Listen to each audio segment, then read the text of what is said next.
Welcome to Save As Ability, a podcast to educate and inform you about disability employment issues.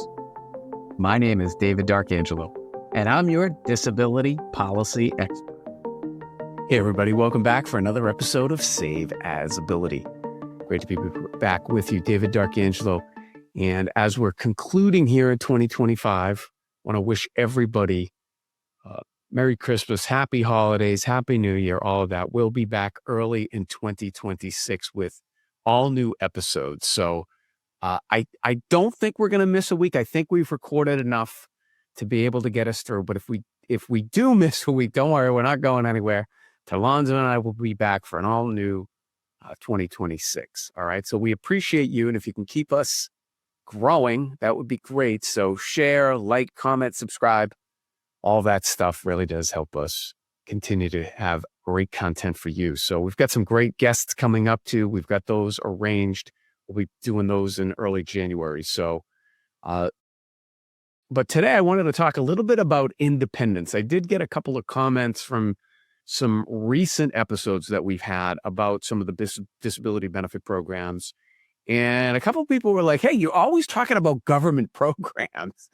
And you know what? You're right. There is more to the human condition than being involved in all these government programs, right? And really, I think what we need to do is think about how can we get away from that, right? How can so many individuals with disabilities are so reliant on the benefit programs, whether it be their health care, whether it be their housing, their cash benefits, whatever the case may be. So, we're not advocating for an all or nothing here at Save As Ability. You know our approach. Our approach is if we could reform things all at once, that would be nice. But that I don't know how realistic that is. So more likely it's going to be incremental because why?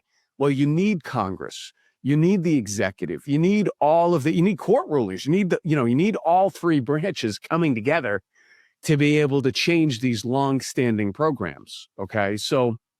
But I do think overall that the less you can be reliant on these government programs, the better off long-term you're going to be, particularly for working age individuals with disabilities. So I guess the title of this episode then would be Beyond Benefits Independence or something like that, because really what can we do to become as independent and self-determined as possible for working age people with disabilities? So to me, it's about having the government benefits be that safety net, okay, but not the full life plan.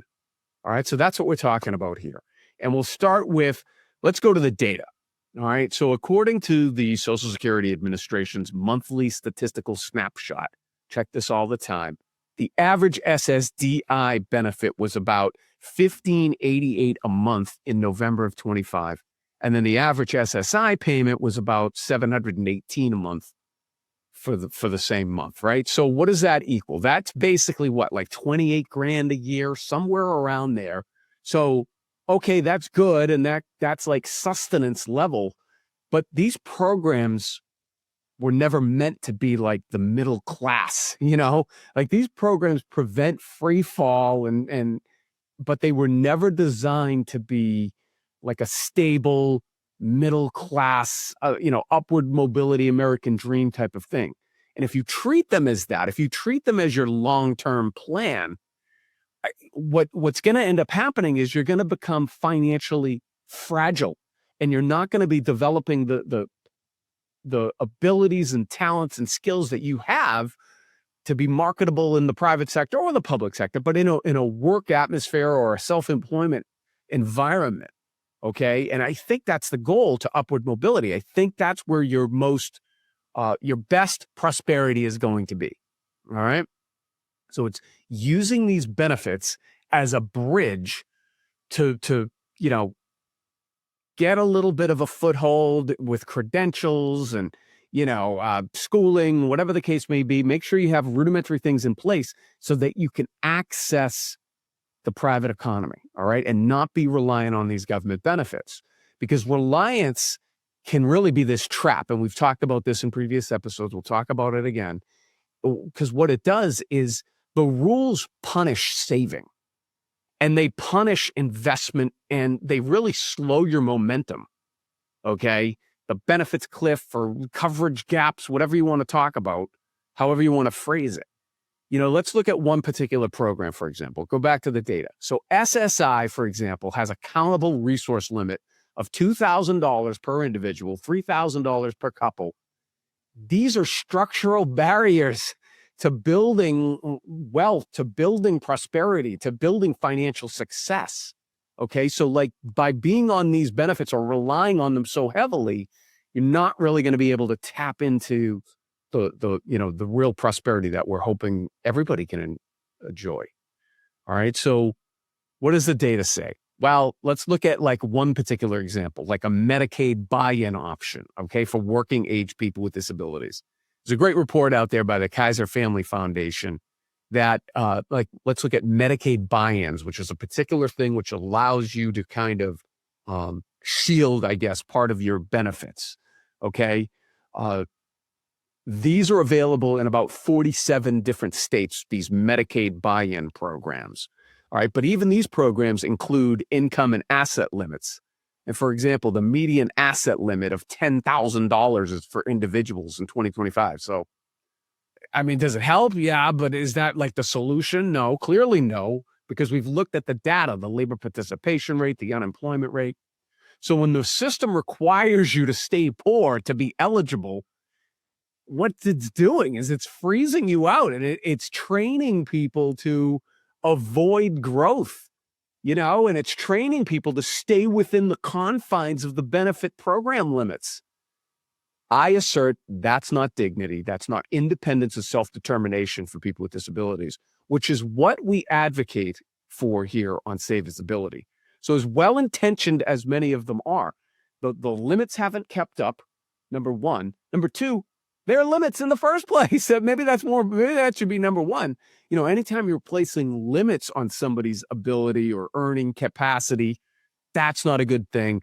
That's dependency. We don't want that. We don't want dependency by design, which unfortunately what has evolved in these programs over the past, 5 decades or whatever. So, all right, Dave, how do you fix it? Well, I propose an incentive that I call something like, I just came up with this, but I've had other things, disability as a qualification. This I'm calling Freedom Stack.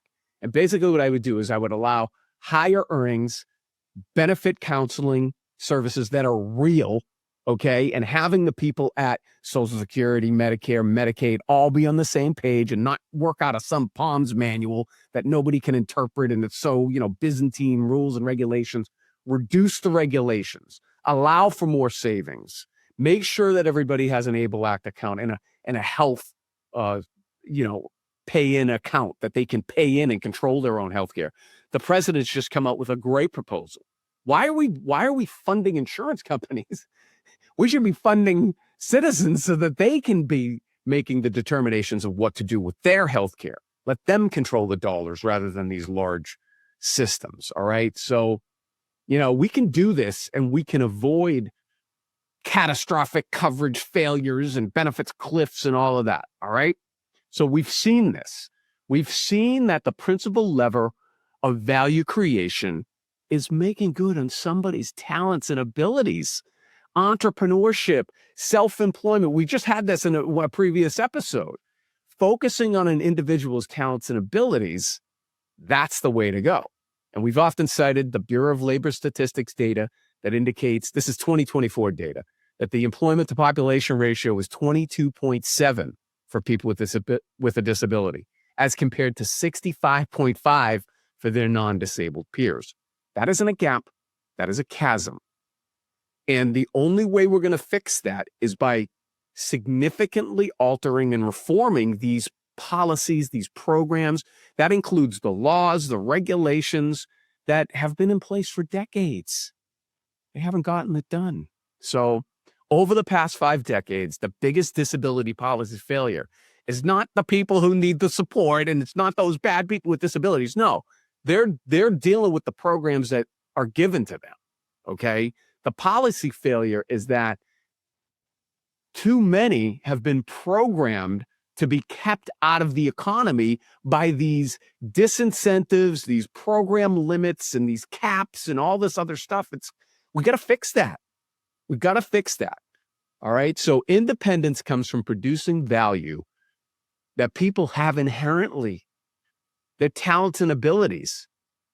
So we see true access here, true access to opportunity here at Save Visibility. So this government-first approach has failed a large majority of workers with disabilities who are either not participating in the workforce or unemployed, or even worse, underemployed. So many are underemployed.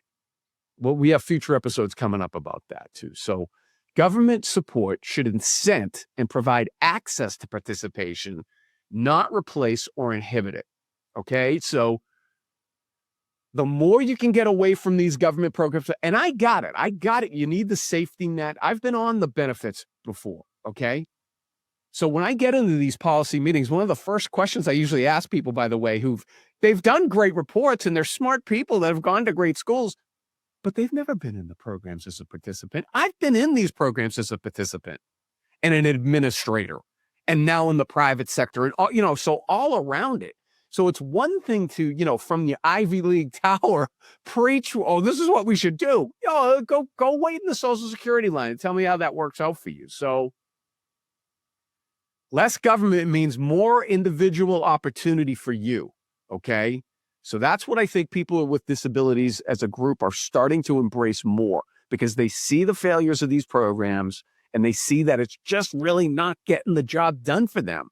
Let's provide access to opportunity to pursue independence and self-determination. That's the American way. All right. So prosperity is coming, folks, slowly but surely, for people with disabilities, all Americans too. A rising tide will lift all ships. So I hope you appreciated this episode. Put in the comments if I got it right or wrong, or you want to see more on this. Like, subscribe, share. We appreciate you. It's David D'Arcangelo, another episode of Save Visibility. I hope you have a great day. For more information about disability employment issues, please visit our website, disabilityemploymentsolutions.com. The Save As Ability podcast is available on Apple Podcasts, Spotify, our YouTube channel at Disability Policy Expert, or wherever you stream your podcasts. Subscribe, stream, rate, and review our shows. Your ratings and reviews help our show reach new audiences. Produced by Pod Pro Entertainment. Save As Ability lives within a network of podcasts located at podproentertainment.com. #TheNewRadio. Again, my name is David D'Arcangelo, and I'm your disability policy expert.